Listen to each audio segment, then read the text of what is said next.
You ask Tiger to solve. This deals with linear equations with one unknown. The final result is x equals -1. Let's solve it step by step. Simplify the expression. Expand the parentheses.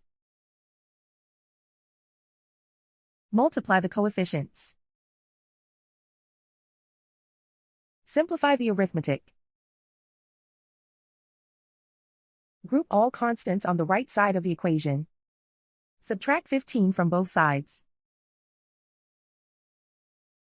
Simplify the arithmetic.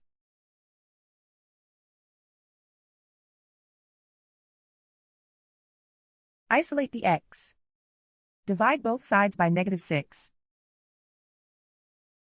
Cancel out the negatives. Simplify the fraction. Move the negative sign from the denominator to the numerator. Simplify the fraction. And so the final result is x equals -1.